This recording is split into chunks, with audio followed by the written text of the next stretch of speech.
Hello YouTube family, Radhe Radhe, नमस्ते, प्रणाम। कैसे हैं आप लोग? आशा करती हूँ सभी लोग अच्छे होंगे।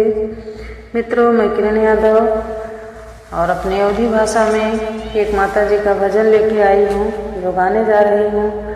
और प्लीज़ आप लोग सपोर्ट करिए, मेरे चैनल को सब्सक्राइब करिए, आप लोग मेरे वीडियो को शेयर करिए और मेरी वीडियो शुरू से लास्ट तक जरूर सुनिएगा आप लोग। जय माता दी। निमिया के पेड़ बड़ा भारी, जहाँ बैठ मैया हमारी। निमिया के पेड़ बड़ा भारी, जहाँ बैठ मैया हमारी। मैया हमारी हूँ, मैया हमारी, मैया हमारी हमें, मैया हमारी। निमिया के पेड़ बड़ा भारी, जहाँ बैठे मैया हमारी। निमिया के पेड़ बड़ा भारी, जहाँ बैठे मैया हमारी। ना हमरे मैया की बागी बगीचा, ना अम्बे मैया के बागी बगीचा। फल चढ़ावे दुनिया सारी, जहाँ बैठे मैया हमारी। फल चढ़ावे दुनिया सारी, जहाँ बैठे मैया हमारी। निमिया के पेड़ बड़ा भारी, जहाँ बैठे मैया हमारी। निमिया के पेड़ बड़ा भारी, जहाँ बैठे मैया हमारी।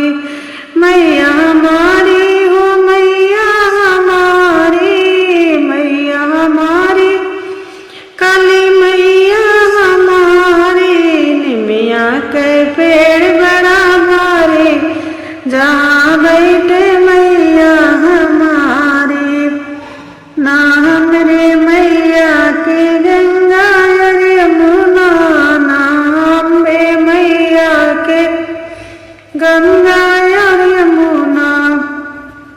जल चढ़ावे दुनिया सारी, जहाँ बैठे मैया हमारी। जल चढ़ावे दुनिया सारी, जहाँ बैठे मैया हमारी। मैया हमारी हो, मैया हमारी, मैया हमारी हो, मैया हमारी। निमिया के पेड़ बड़ा भारी, जहाँ बैठे मैया हमारी। निमिया के पेड़ बड़ा भारी, जहाँ बैठे मैया हमारी। ना हमरे मैया की गैया भैंसिया, ना हमरे मैया की गैया भैंसिया। दूध चढ़ावे दुनिया सारी, जहाँ बैठे मैया हमारी। दूध चढ़ावे दुनिया सारी, जहाँ बैठे मैया हमारी। निमिया के पेड़ बड़ा भारी, जहाँ बैठे मैया हमारी। मैया हमारी हम भी, मैया हमारी, मैया हमारी हमें, मैया हमारे। निमिया के पेड़ बड़ा भारी, जहाँ बैठे मैया हमारी। ना हमरे मैया के लड़के बच्चे, ना वैष्णो मैया के लड़के बच्चे, ना वैष्णो मैया के लड़के बच्चे।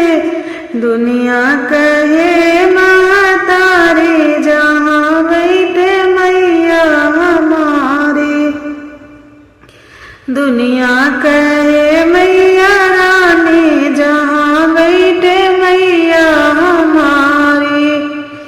निमिया के पेड़ बड़ा भारी, जहाँ बैठे